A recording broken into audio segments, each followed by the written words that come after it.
serves me. We need to figure out the magnitude of this vector.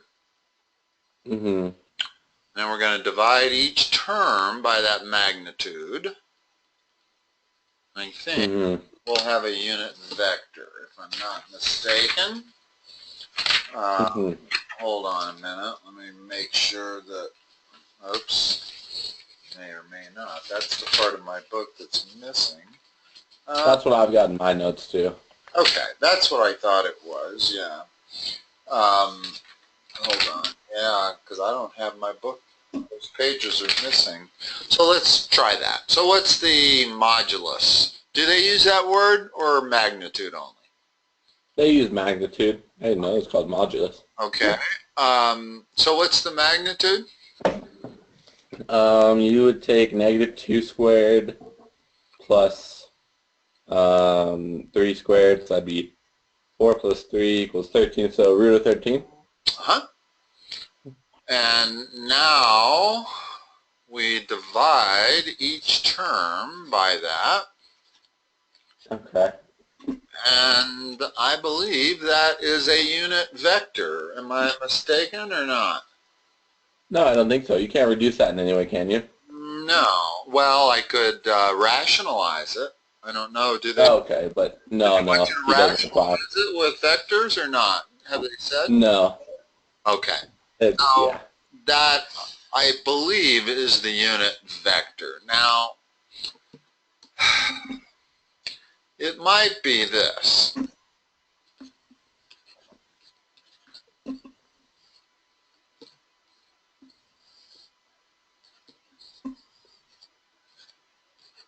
Are you familiar with the I, J, and K? Yes, but isn't that for linear combinations? To be honest with you, it's one thing I've never totally understood. There's been times where I've kind of understood it. So, okay. So that's not the correct application for it in this case. So that's just the unit vectors. You take the vector coordinates and divide them by the magnitude. All right. Okay. Then the next one is the dot product. I'll shake you on this one. Oh, well, good, because I know this one. Okay. So the coordinates of vector A are 3, 6. And then the coordinates of vector B are -4, 2.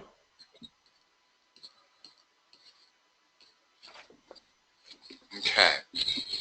Dot product is those multiplied together plus those multiplied together.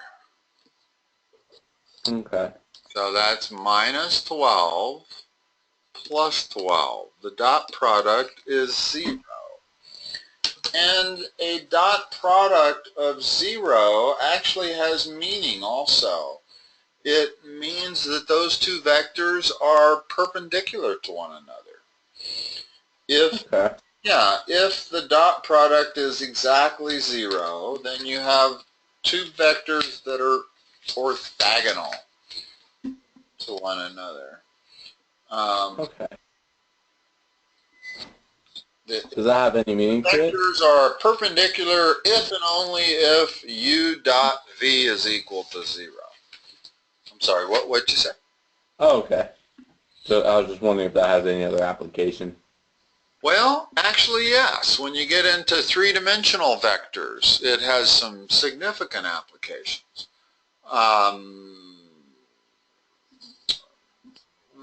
Think of a plane of glass in space that you would want to be perpendicular to. I'm not thinking of a good example, but there are some real practical examples of it. It's just, I can't remember the one. There's one particularly good example of it, and I can't think of it. But it has to do with determining whether a vector is orthogonal to another vector or not. Okay. And you base it on the dot product. And also, we're going to get to it. You may not have gotten to it yet, but if I have two vectors like that, there's a formula for that angle. Oh, yeah, that's coming up. Yeah, the cosine of that angle is equal to u dot v divided by the magnitude of u times the magnitude of v. In other words, here, let's go through it as long as we're talking about it. Cosine of theta equals u dot v divided by the magnitude of u times the magnitude of v. Now note, what is u being in this equation? u being the magnitude of vector u. Oh, okay. In other words, the square root of its x coordinate squared plus its y coordinate squared. In other words, what we did to find the unit vector on the previous problem, that's how you get the magnitude. Okay. Okay. Now, notice that if u dot v, that's not u multiplied by v, that's the dot product between u and v. If that's 0, then we're going to have the cosine of theta equals 0, which only it occurs when that's 90 degrees. Cosine of 90 degrees is the only angle that's going to be equal to 0.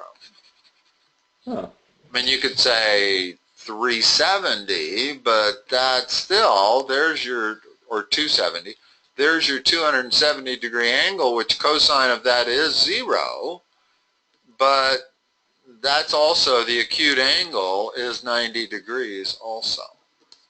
So, okay. as long as u dot v is 0, then the angle, those two vectors are perpendicular to one another. And if they're not perpendicular to one another, this is the formula that allows you to calculate their angle. Okay. Okay, I don't know, have you gotten to that? Do you have any problems regarding that? Kind of. We have one example where we're given the magnitude in a direction. Okay, go ahead, give me. The magnitude equals 10, and then the direction is 120 degrees. And we're supposed to find the components, I think? Yeah, probably. Yeah. And that direction is from the x-axis measured counterclockwise? Yes. Okay, so we're looking at that vector that has a length of 10. And this is 120 degrees, making that 60 degrees. So, if we construct the triangle and we want to break this vector down into its vertical and its horizontal components, which is what you frequently do when you're working with vectors, especially if you have multiple vectors. Because once you've broken them all down to their horizontal and vertical components, then you can add all horizontal components together and end up with a resultant vector. Okay. So, what can I say? Here, let me erase this other thing here so I don't confuse the issue. In that triangle, you'll notice the cosine of 60 degrees equals the x-coordinate over 10. Okay. Which means the x-coordinate, which would be the horizontal component of that vector, equals 10 times 1/2, which is the cosine of 60, and it's negative because it's in the negative quadrant. So the -5 would be the x component of that vector. If you want the y, that's the x component. The y component, well, if I take the sine of 60 degrees, That's equal to y over 10, which makes y equal 10 sine of 60, which is 10 root 3 over 2, which is 5 root 3. There's the y component of the vector. And what that basically means is that that one vector I have in a direction of 120 degrees with a magnitude of 10 is the same as if I have a vector that's in a westerly direction with a magnitude of 5 combined with a vector, and I'm going to draw it over here because I think it's a little clearer, in a northerly direction with a magnitude of 5 root 3. In other words, if you're talking forces, and somebody were to apply a 5-pound force due west, and somebody else were to apply a 5 root 3-pound force due north, the resultant force would be identical to this vector that is 10 pounds at a 120 degree angle. Okay. And it's always cosine of theta for the x component and sine of theta for the y component. Now you'll notice x came out to be minus 5, because all that means is the vector direction is in the westerly component. It's not going to the east. Okay. And you can see that from the vector. In other words, if somebody gave you these two vectors to start, and they said add them together, you would do tip to tail, and you would end up with the vector we started with. Okay. Right? In other words, if you go back to vectors and they said add those two vectors together, well, what I'm going to do, remember, vectors are all equal if they're the same size and the same direction, so it doesn't matter where I put this thing. I'm going to put its tail on the tip of the other one, go that way, and then I'm going to draw the resultants. Okay. That's the vector you end up with. If you had a horizontal and a vertical vector operating together. And that can be a plane flying in an easterly direction with a wind pushing it to the north. That can be forces in, pounds, weights. Although there's not too many forces that are going to go straight up, I guess you could have one. Typically, forces go straight down because they point towards the middle of the earth. And their direction is always minus 90 degrees. Okay. What else? The next one is another dot product. Okay. So it's 2, 3, and then -4, 5. Okay. What's the dot product of those two vectors? So 2 times -4, and then 3 times 5 equals plus 15. And they're added together, and what you end up with is not a vector, but a scalar amount, 7. Okay. So the dot product of two vectors is not a vector. It's a scalar. Okay. Okay. And does that mean anything if it's positive or negative?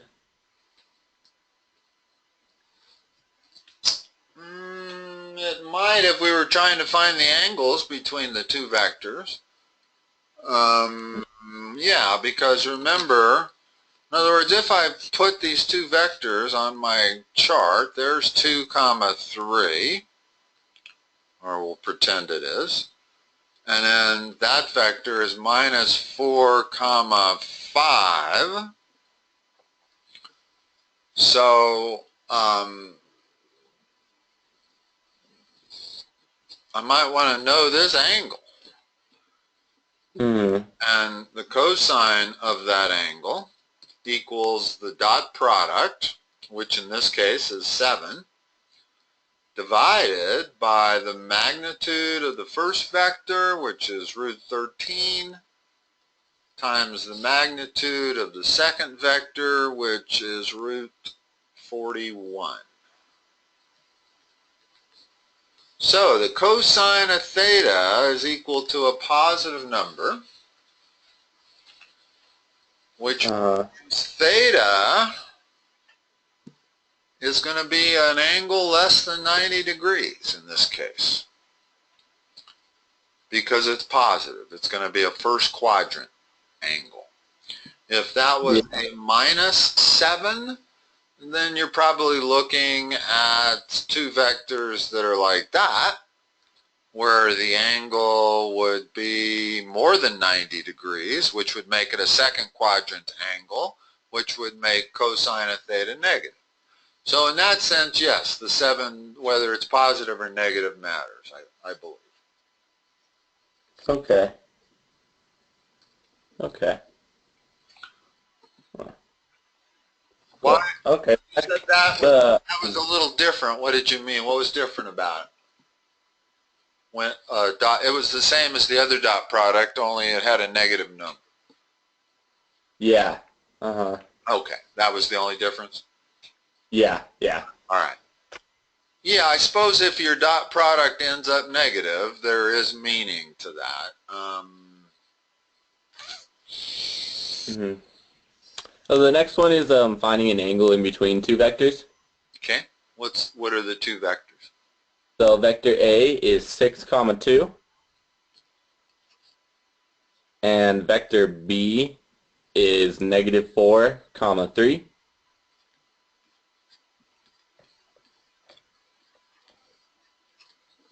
Okay. What we know is the cosine of that angle is it's A dot B.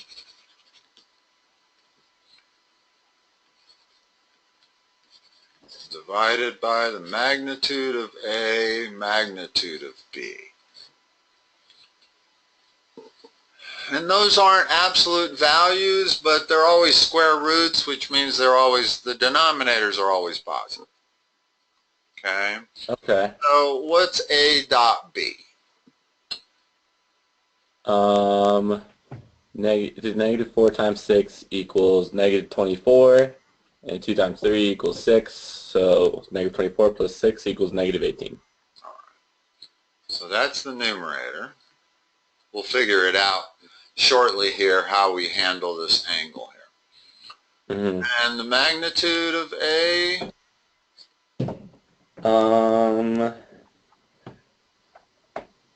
6 squared plus 2 squared is square root of 40.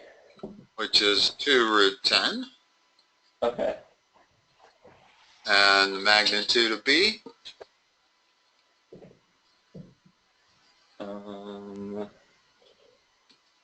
4 the square root of 25, which is just 5. Yeah, and I don't need those magnitude signs anymore once I figure out what it is. So what I've got is the cosine of theta equals -18 over 10 root 10. Do you have your calculator? Yeah, I do. Can you figure out what theta is? Take the inverse cosine of that. Don't worry about rationalizing it. Since we're solving for theta, we don't need to rationalize it. Divided by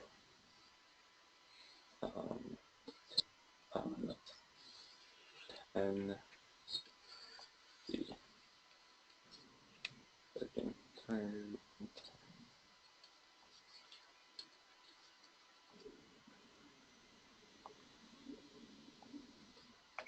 It comes out to be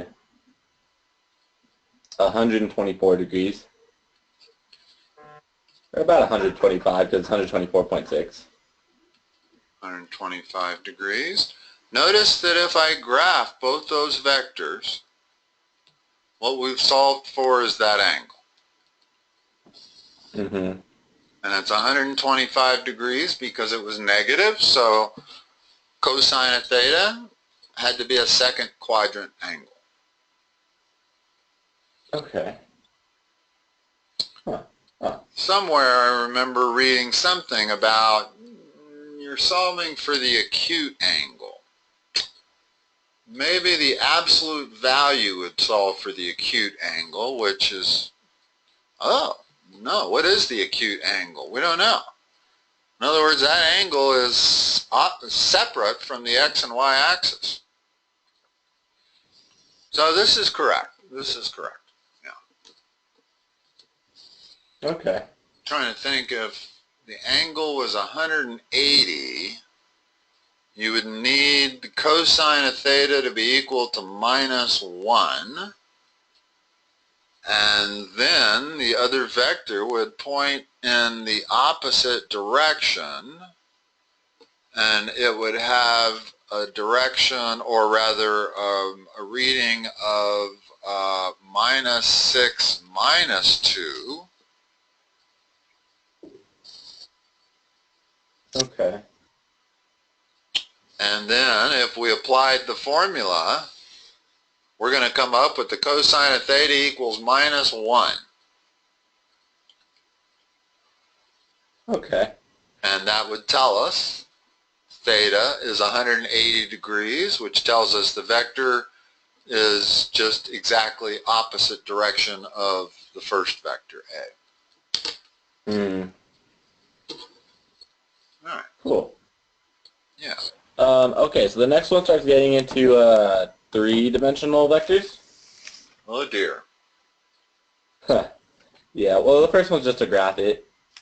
Okay, I think I can do that. Hold on, don't tell me. I got to try to remember. That's the x, correct? Yeah. Mm-hmm. That's the y, Yep. and that's the z. Okay, Yeah. so I know how to graph them. I don't Okay. know how to do much with them. To be honest, very, very few times in 8 years have I ever been confronted with 3D vector problems. So the IB programs tend to study them. So whenever I get an IB student, I have to struggle with it. But I know the basis of it. In other words, you have a point that has 3 coordinates. Instead of being in the XY coordinate plane, you're in the XYZ coordinate space.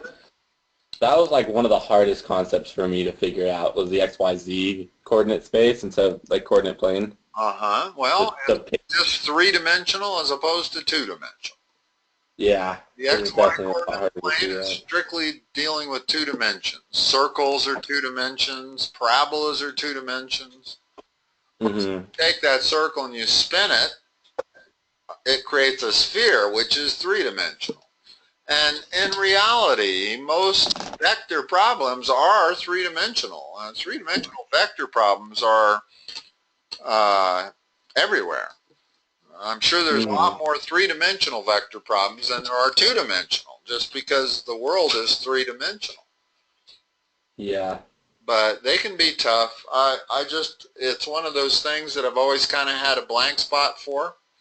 I'm not that great on 2-dimensional vectors, but all of a sudden I start looking at 3-dimensional vectors and my mind just gets scrambled. Oh, man. So, do you have a point that you'd like to plot in this? Yeah.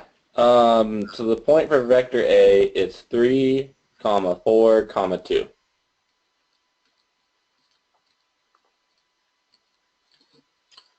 Okay, so we're going 3 units in the x-axis. We're going 4 units along the y-axis. And we're going 2 units along the z-axis. So, where does that put our point? Well, the xy point would be about there, right, if we were in 2 dimensions? Yeah. So let's bring that up, straight up, indicating a dotted line. So there's our point. And that point has an x-coordinate of 3, a y-coordinate of 4, and a z-coordinate of 2. Okay. It's not on any of the 3 axes. It's away from all 3 axes. There's the origin right there, obviously. Mm-hmm. Pretty tough to for me to draw. I guess you need to kind of make that parallel to the y, and need to make that parallel, and now I'm doing it. And then that would be 2 units in an upward direction. So that has a dimension of 2 on it. And that's not a bad drawing of where that point should be. Yeah. Okay. Mm-hmm. Cool.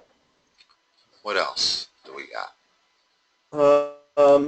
To find the angle or first the magnitude. Find the magnitude of a 3-dimensional point.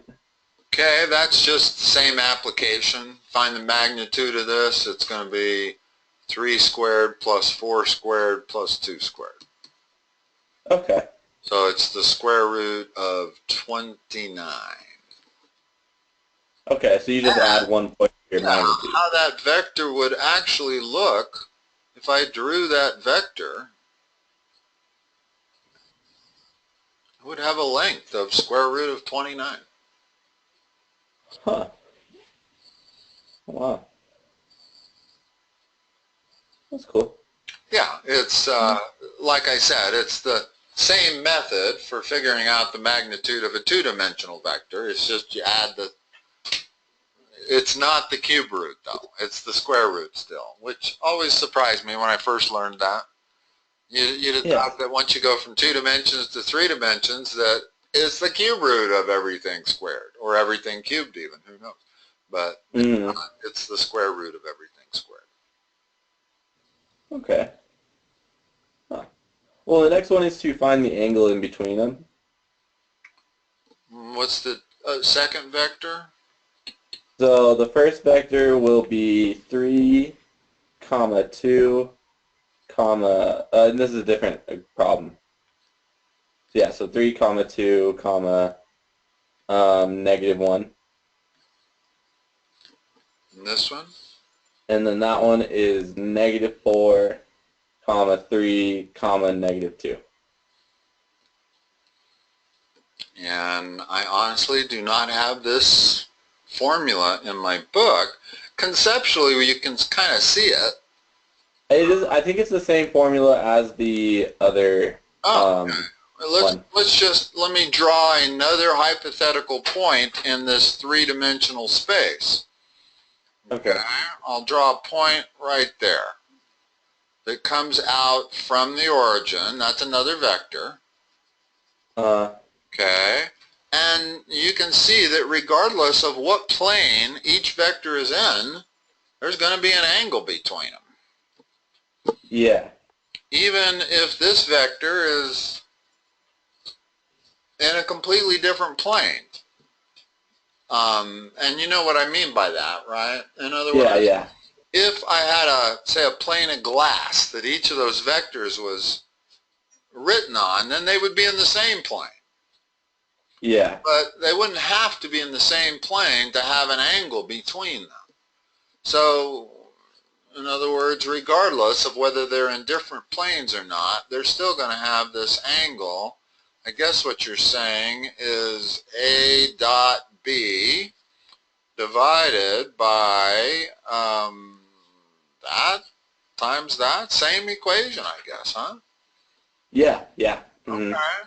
Well, if we, A dot B is what? The dot product would be 3 times -4, so that comes out to be -12. 2 times 3, that comes out to 6. And we're adding all. We're always adding. Yeah.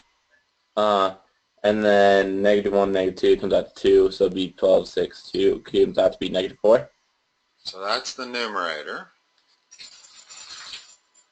And the magnitude is, let's see, square root of 14 on the bottom. That's the magnitude of A.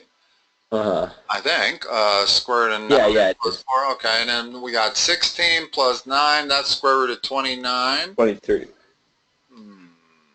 That's 16. That's 9. And that's 4. Oh, yeah. 20, So it's... 29. Hmm. So theta is the inverse sine of that number, and again it's going to be negative, meaning it's going to be an angle over 90 degrees but less than 180. Okay, so inverse cosine of... What I have circled there, yeah. Yeah,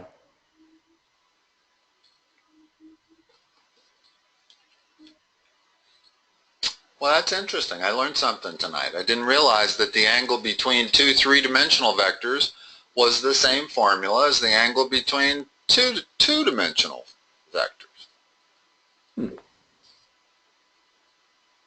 It comes out to be 101 degrees. Okay. Cool. Okay. What else? Cross product. You're positive that's the correct formula we have? Because I really do not have that. I do not have that in my book. This book I'm using here doesn't get into 3D vectors at all.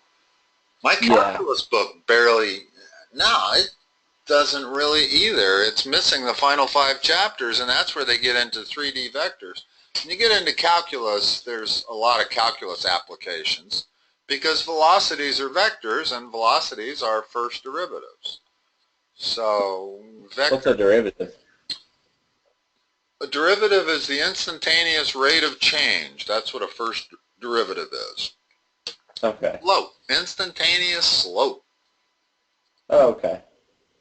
In other words, just a little primer, because I much prefer talking about this stuff than I do vectors. No worries. If you wanted to find the rate of change between those 2 points, you would take the rise over the run, right? Yeah. Well, there's the rise, there's the run. Easy enough to do. But what if I want to find the slope of the tangent line right there, which is the instantaneous rate of change of that function? Well, now the rise is 0 and the run is 0. So how do you find the slope of 0 divided by 0? That's why limits were invented. Okay. But that's what calculus is calculus is instantaneous everything, and it frequently has to do with zeros divided by numbers that are almost 0. Okay. And it allows you to do things like find the area. In other words, with geometry, I can't find the area under that curve from there to there. If I wanted to find that area, I'd have no way of doing it with using geometry. Using calculus, I can do it. Yeah. I integrate that function. That gives me the precise area under that curve. So calculus deals with curves, whereas all pre-calculus stuff dealt with straight lines and circles and things that we have formulas for figuring out. But yeah. All right. Okay. Are you taking calc next year? I think I'm taking stats. Yep. Really? Okay. Yeah, I don't think I'm going to get in. Yeah, can you help me with stats? No, I was going to say, I'm sorry to hear that because I cannot help you with stats. The stats is the only subject pretty much covered in high school in Colorado that I do not tutor. Okay. That has to do with math. And the main reason I don't is because I get so few requests for it. I get like one request every 3 years. And the problem is, for me to get proficient at it, it would probably take me about, it'd probably take me 12 hours or so to read a stats book. At least 12 hours. And I wouldn't be able to recuperate that time, if you know what I'm saying. So, I tend to tutor subjects that I know I'm going to get a reasonable amount of demand for, which is algebra, geometry, trig, calculus 1, 2, and 3. Yeah, that's understandable. So, unfortunately, I know a little bit of stats. I know just enough stats and probability to get, Algebra 2 students through it and some PreCalc students through it. But when you take a full course on stats, you get into stats far deeper than my... What does stats have to deal with, though? Measurement of data, measuring data. Okay. That's drawing conclusions from it. It's like statistics and such. A very practical science. It's very useful. If you have a probability game and you're expecting a 2% edge, and after millions of customers have come and it turns out that you're only winning at 1%, there's something wrong, and you know it because of stats, because you were able to measure the true performance, and the true performance did not match your theoretical expected value. And stats are what tells you that. In the same way that stats measuring the population group will tell you certain things about people in the United States. Yeah. Okay. But yeah, no, I'm a huge fan of stats, and even a greater fan of probability. But again, I just don't get enough requests to get deeply into those subjects. Yeah, that's understandable. I usually tell people no. In fact, I always tell people no. I can't help them if they go into that. Yeah, it's okay. I'm just taking statistics as an AP class for next year to get a little bit of college credit before going into college. Okay. And then in college, I know I'll be taking the calculus courses and such. Okay. Well, from the fact that I get so little requests for tutoring, I'm guessing that the stats is not that tough. No. Although I might not get any requests because my website doesn't say I tutor stats and probability. So, I'm not sure which it is. But I have always been a little puzzled that I get so few requests for tutoring in those subjects. But if I go into statistics next year and then take calculus in college, could you still help me with calculus? Oh, absolutely. Sure. It doesn't matter where you're located. Cool. You could be 2 blocks away or 20,000, 2,000 miles away. I've got three students in Florida right now. I got another one in Las Vegas. I got another one at University of Alabama. Oh, wow. Yeah. No, once you go online, then location is no longer a consideration. Oh, awesome. Yeah. No, I'd love to help you with calculus, whether it's next year or in college. You've already gotten accepted to college, so that's why you don't need to take it next year. Yeah, that's fine. Yeah. I wouldn't even encourage you to. Had you not been accepted to college, I would probably be trying to talk you into taking calc as a high school senior. I think that's more impressive. Well, yeah, to counselors, Yeah, it's appealing to colleges. Yeah, but for you, it's a completely unique situation. You might be the first person I've ever met that got accepted as a junior. I didn't even know they did that. Yeah, it's nice. It kind of takes the stress off of it. Oh, I bet it does. Sure. Yeah. Otherwise, boy, you'd be real stressed out all through the summer and through the fall. Well, I'd be doing a lot of college tours, quite a bit. Yeah. Yeah. So, cool. Okay. When is your lacrosse season over? We are right now just hitting the end of the regular season. I have 2 more games this week, and then my regular season's over, and I'll go into playoffs. Okay. And so then we'll go into playoffs, and I'll end probably like mid-May, like mid or late May. Okay. So that'll be good. Yeah. It'll be a good year. We're kind of in a pickle right now because one of our senior players and another one of our junior players who are big contributors on the offense got injuries going into playoffs, so that's not good. Do you get a lot of injuries in lacrosse? I would think you probably do. You don't have that much protection, do you? Yeah, actually quite a bit. It's got the contact of football with the speed of, I say, like soccer, like hockey, something like that along those lines. Without the So without the protection of football, right? I mean, you don't wear shoulder yeah. pads and We wear a chest pad. It's not really, it doesn't really protect your shoulders at all. they probably force you to wear a helmet, I would think. And oh yeah. this day and age, the day of not playing with helmets is long gone. So. Yeah, I know, definitely. Yeah, we have chest pads, elbow pads, gloves, shoulder or like chest. Yeah, the chest pads and helmets. Mm-hmm. That's about the extent. Nothing below the waist. Mm-hmm. Probably ripe with knee injuries, I'm betting. Two dislocated shoulders and two concussions. Yeah, I've had 2 dislocated shoulders and 2 concussions. Oh my goodness. So far, but just kind of keep chugging along. Wow, Nicholas. Jeez. I guess that's the price you pay for being a sports star.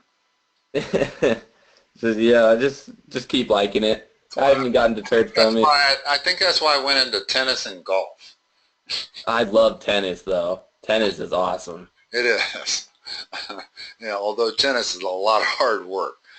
Probably not as much as lacrosse, but a lot harder than golf. I mean, if you really want to have fun doing something, take up golf. But yeah, my girlfriend golfs a lot, and she loves it. And I've never golfed before. Every time I try to like drive a golf ball, I always end up like slicing it. I think it's what it's called. Yep. Shoot. That's the natural human swing tends to slice it.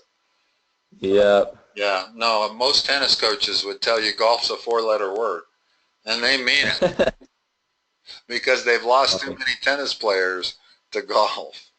Oh no. So what else you got tonight? Anything? The cross product is the last thing, actually. Okay, cross products. So I have a formula here too, if you'd want it. Yeah. If you don't have it. Oh, now hold on a second. Why is that missing? That shouldn't be missing. Cross product produces a vector, incidentally. Dot product does not, but cross product does. Yeah. What's the cross product formula for cross product? A cross B. Yeah, so we're given the formula of A cross B equals I'm not sure if it's absolute value, or it's kind of like the absolute value lines, but I'm not sure if you need them. That means magnitude. When you're dealing with vectors, that usually means magnitude. Could be, yeah, but it is, on the top row is IJK. Oh, yeah. That's straight across. That's why I didn't have it. And then the second row is XAYAZA. And then the third row is XBYB. The top row again? I'm sorry. I was Oh, no worries. The top row is IJK.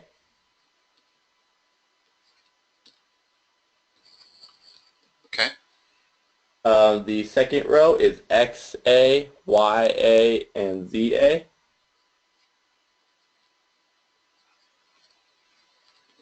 And then the third row is XB, YB, and ZB. And I think A and B are being like the first and second vectors. Vectors for A and X for B. Yeah. Oh, yeah. Of course. So, hold on a second. How come I can't find it in my book? It's right after dot product. What happened to it? Just a sec. I want to make sure I'm...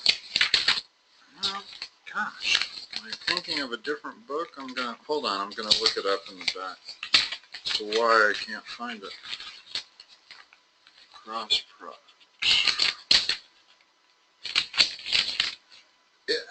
And I know that it's basically relatively simple if it's a two-dimensional vector. Yeah, I do have it. I don't know if we've ever... I've never done a cross product for a two-dimensional vector. You've only done it for three-dimensional? Yeah. 635. Let me look what they have to say about it. Huh. Amazing. Nothing in my book, especially on page 635 about cross product. Ah. there is at the very bottom, but it doesn't help at all. All right, let's go through one. That'll probably, not sure who's helping you. You might be helping me, but give me an We can help each other. Give me an example. In other words, they must give you a three-dimensional couple of vectors, right? Yeah. Okay. So Are they? vector A is 3, comma 2, or comma negative 2, sorry, and comma 1. And then vector B is negative 3, comma 3, comma 1. Yep. Okay. So.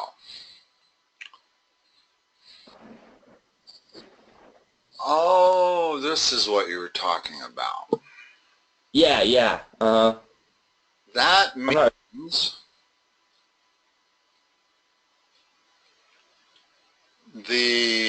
what's the word? Gosh, it's been so long since I did vectors.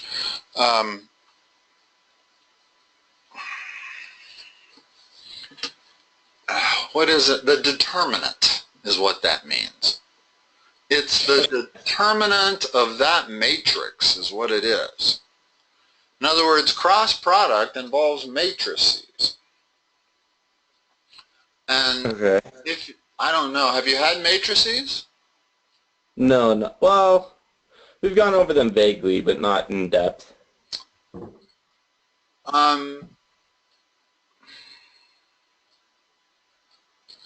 going to have to look how to do this, but it basically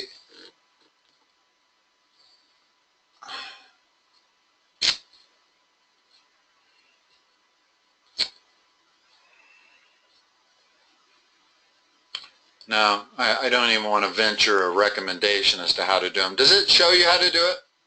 Does it fill in the matrix? Tell me what it gives you across the top.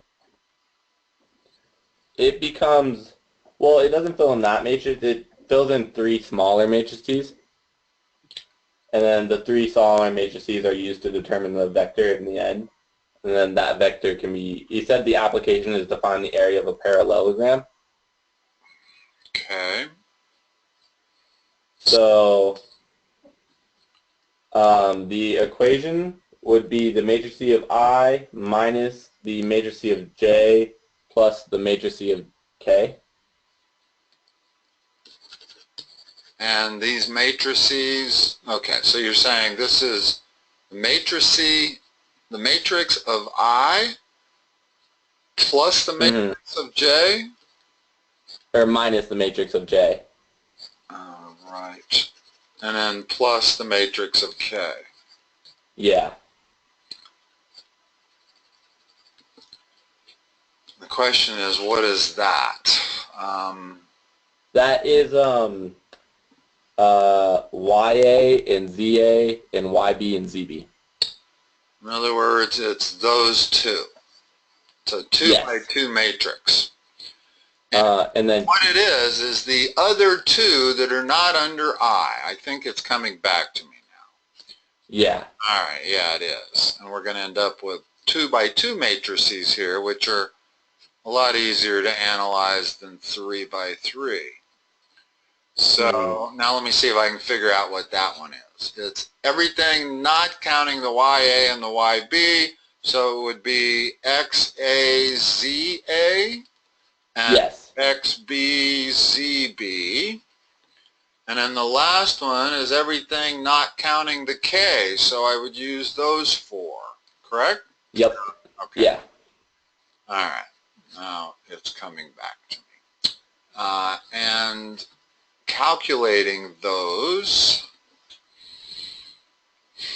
you multiply the top left by the bottom right, and then and you subtract the lower left multiplied by the top right. So this is YA times ZB minus YB times ZA, correct? Yeah. Yep. But what is YA and ZB? Ah, I gotta lay that's these where you numbers. Don't I have to put these three numbers in this matrix somehow? Yeah, you put them as in XA. A is the matrices of, or the coordinates of vector A, and XB is the coordinates of vector B. So what goes for XA? 3, comma, -2, comma, 1. So that'd be XA, YA, and ZA. Oh, okay. Ah, now I'm remembering. Kind of. So here, let me go over here to the left and start writing. So that is, so YA times ZB is what? What's YA again? 3? YA would be, if we have to write it out, YA would be -2. Because I'm doing 3 Because your A vector is 3, comma, -2, comma, 1, and your B vector is -3, 3, and 1. Okay, so I'm doing the y coordinate -2 times 1 to get that, correct? Yes. No. Yes. No, that's correct. -2 times 1 because it's there. That's the A times the B vector C value. Yeah. Okay. So what was that again? That was -2 times 1. So this value here is -2. Yep. Minus, and then the 3 times 1. 1. So that ends up being -5. So it's fair to write -5 for that. Mm-hmm. And then I'm going to subtract the j vector. Yeah. And the j vector, let's see, xa times zb, which is 3 times 1. And I'm going to subtract xb times... No, wouldn't that be 3 times, oh, no, you're right, you're correct, sorry. Okay. Go on. I'm confused enough as it is. I know. No, that's okay. I'm teasing. I should know this stuff better. It's just, I tell you, if you go 2 years without reviewing something like this, you start losing it. You don't. Oh yeah. You're never quite sure how to stay on top of everything you have to tutor. So xb times za is the second part of evaluating that. So that is -3 times, what's this? Oh, 1. So that's -3. So I've got 3 minus a -3. So that value is 6. Is that what you got? And that becomes negative because it's minus. Correct. Yeah, I'll connect them all. But so far we've got -2, -3, -6, and then plus XAYB, which is, what is 3, that would be 3 times 3 is XA minus XB, which is -3 times YA, which is -2. Yeah. So 9 minus positive 6, so that's 3. So this whole thing should be -8. Yeah. That's the end of the cross product. Well, but then the cross vector product of two vectors is a vector, though. The vector comes out to be -5, comma, -6, comma, 3. How do you get that? It just in our thing it just says take away the I, J, and the K. I see. Yeah, okay.